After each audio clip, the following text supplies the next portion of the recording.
Hello, my name is Wildstag, and this is my first major video. This video is going to be about a book I recently read called Red House. You can see it here in front of the camera. It is by Sarah Messer. The subtitle, if it was too small to read, says, "Being a mostly accurate account of New England's oldest continuously lived in house." This is I think it's called Penguin House is the publisher. Penguin Books. It's 390 pages, but the actual meat of the actual meat of the book is only 350 pages. I say only. It is a lot. The book is about the titular Red House, which is it's a house located in New England that was allegedly built in the mid to early 1600s, mid 1600s, I think. This book, what it's about is, well, a multifaceted story. Sarah Messer is not a descendant of the people that built this house, that lived in it for centuries. She is an interloper in a way. She and her sister actually use that word a couple times in the book. The premise at the start, the prologue, if you will, as much as any story about real life can have a prologue, it's about her father, Sarah Messer's father, a recent divorcee with 4 children. He has custody, I believe, and he's dating a young woman, and I believe they're actually engaged. But at the start of the book, he has the 4 kids, he has her, he has himself, and he's looking to buy a house in New England. And they go check out this red house, and it just feels right to him and to her. And the 4 kids love it, and they find like an arrowhead on the property on the first day, and they fall in love with the house. And falling in love with the house, they buy it. The issue, however, is that this house has stayed within the Hatch family for as long as it's been around. Specifically, this part of the book at the appendix has the proved will of Walter Hatch, who died in 1698. I think it is proven in 1698. The will enumerates all the different possessions of Walter Hatch, and to which of his descendants he gives what. A good excerpt here is, "I, Walter Hatch, do give to my daughter Jane Sherman 20 pounds sterling in silver money and a cow. I, Walter Hatch, do give to my daughter Bethiah Ford 20 pounds sterling in silver money and a cow. I, Walter Hatch, do give and lend to Mary Hatch my wife as followeth. I do give to Mary Hatch my wife 5 pounds a year so long as she bears my name during the time of her widowhood. And it is to be paid every quarter of the year 25 shillings a quarter. And if she marry and change her name, to leave the things lent to her, and to have 40 shilling during the time of her natural life, all of it to be paid in money or provisions at money's price." Part of this will is that he hands down to his son the property of the house, and states that it shall forevermore be within the Hatch family.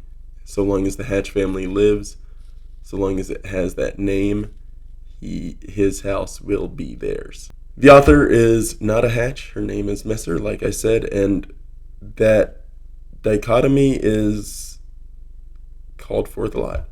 They know that the hatch that they bought it from was breaking from that will. They bought it in the 1960s, I believe, and from the mid 1600s all the way through the mid 1900s for 300 years, this house has stayed in that family. And so when the house was bought, Sarah Messer wasn't actually born yet. She grows up in this house, and for her it is home. She is the oldest of the four of the second marriage, and between the first marriage and the second marriage, there's 8 kids. 8 kids to grow up in this one red house. And they practice. They have like fire drills. The father is obsessed that an old house might burn, and so he practices fire drills with the family in the middle of the night.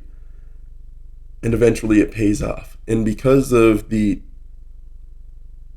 challenges they face in this household, the fires, the winter cold, the lack of soundproofing, which I believe is kind of jokingly pointed out as an issue for some of the teenagers, it's home to her. This house that shouldn't belong to her family does, and she grows up in it, believing it to be home. The story, the book itself, is alternates actually, chapters of Sarah Messer's life and growing up in this house, and the history, generation to generation, of this house. The challenge of it is, like I say, the Hatch family, the Hatch that sold the house went against the rest of the family's wishes. And a lot of the rest of the family wants her father to give it to them, or wants it to be returned to the family. And eventually they give up on that, but that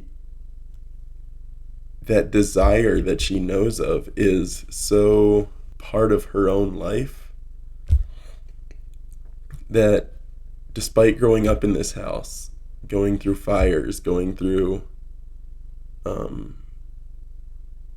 renovations, going through life in this house, despite going through all that, she feels alien in her own home. She feels wrong for her to be there. And that's a really interesting thought. As someone who currently lives in an apartment renting, it feels weird to be calling this place home, because it's not my home, but I pay for it. I've gotten sick, I've cooked, I've made sauces, I've made dinners, I've made myself a home here. And that's part of the feeling I get while reading this book. It's about home. It is a book about what makes it your home, and for those who are homeowners, house owners, the difficulties of moving into a house that has already been used by some other family that may have that attachment to that structure, but just have all separated and gone their own ways. And that's probably a challenge that a lot of people have to live with. In my own family, my uncle lives in his parents' house, as in he bought the house from my grandparents when they retired. And so that's 2 generations on. They built that house in the 60s, the 1960s, and now the 2020s. It's been in the house for the family for 60 years. But my point is that that's a full lifetime of a person.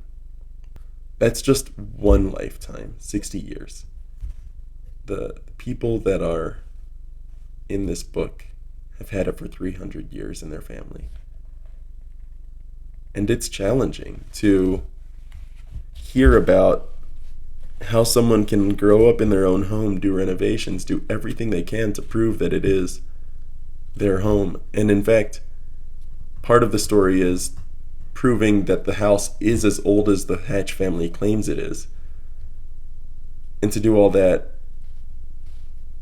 and to still feel alien in that home, to feel like an interloper, to feel like you're not supposed to be there. It's a tough read. It was interesting though. I appreciate it for what it is, but it was kind of boring to read at times. The narration isn't the greatest. The subject matter is kind of boring from a story perspective, partially because the Hatch family never amounted to much, and the conflict is family drama that isn't really drama. And also the first 3 generations are just very incestuous. So it seems it's a family that I wouldn't normally read about. It's a family most people wouldn't read about because none of them ended up famous. None of them ended up rich and wealthy. None of them, the house property is constantly being divided amongst heirs until eventually it's just the house and a few acres. But it's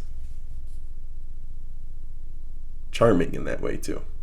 I found this at a used bookstore in Las Cruces, New Mexico, Coaz Books, a place I constantly go whenever I need to find used books, when I feel that I want to find a new book, a book that I don't have. I usually go to Coaz. It's part of what makes New Mexico home for me. And the sheer size of that bookstore is what got me on this path of seeking out used bookstores and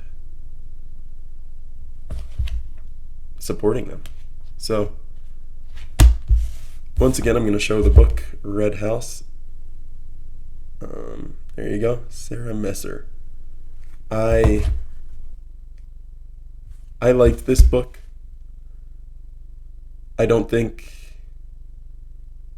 I'm going to read it again. I may put it back into this system, the used book system, just because it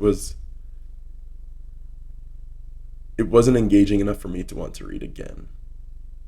If you are interested in history, if you are interested in a familial history, if you are interested in memoirs, this book may be your thing. If you find it. Usually used books are